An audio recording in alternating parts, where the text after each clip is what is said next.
ભારતીય સંવિધાનના ઘડવૈયા એવા ડૉક્ટર બાબા સાહેબ આંબેડકરજીની પત્ની માતા રમાબાઈ આંબેડકરની 125મી જન્મ જયંતિ નિમિત્તે શહેરના પાંડેસરા વિસ્તારમાં આવેલા નાગસેન નગરના બુદ્ધ વિહાર નિઃશુલ્ક શૈક્ષણિક ક્લાસના વિદ્યાર્થીઓ દ્વારા ભવ્ય ઉજવણી કરવામાં આવી હતી। ભારતીય સંવિધાનના ઘડવૈયા એવા ડૉક્ટર બાબા સાહેબ આંબેડકરજીની પત્ની રમાબાઈ આંબેડકરની જન્મ જયંતિની અનોખી ઉજવણી કરાઈ હતી। રમાબાઈ ભીમરાવ આંબેડકરનો જન્મ 7મી ફેબ્રુઆરી 1897 રોજ થયો હતો।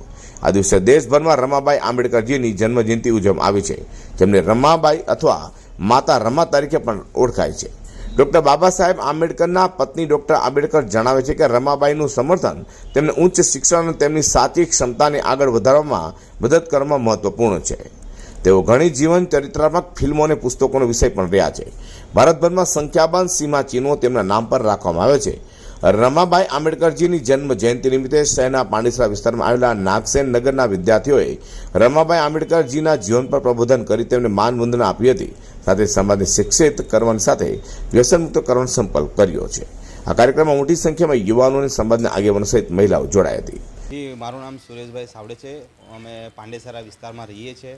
આજે રમાબાઈના જન્મ જયંતિની અમે ઉજવણી કરી। વિસ્તારમાં જ આખો સમાજ મળીને અને ભારતના ઘડવૈયા ડૉક્ટર બાબા સાહેબ આંબેડકરના ધર્મપત્ની રમાબાઈનું આજે જન્મ જયંતિ ઉજવણી કરી। બાબા સાહેબે જે પણ કાર્ય કર્યા દેશ માટે, સમાજ માટે, એમને પાછળ રમા માતાનો ત્યાગ ઘણો મોટો છે અને એમની યાદમાં અમે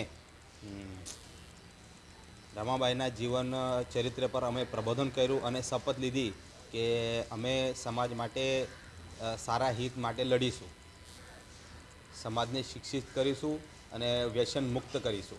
પાંડેસરામાં નિઃશુલ્ક શૈક્ષણિક ક્લાસની શરૂઆત કરવાની સાથે રમાબાઈ માતાના જીવન પર સમાજને શિક્ષિત કરવાની સાથે વ્યસન મુક્ત કરવાનો સંકલ્પ કર્યો હતો। આ કાર્યક્રમમાં યુવક યુવતીઓ અને મોટી સંખ્યામાં મહિલાઓએ પણ જોડાઈ હતી।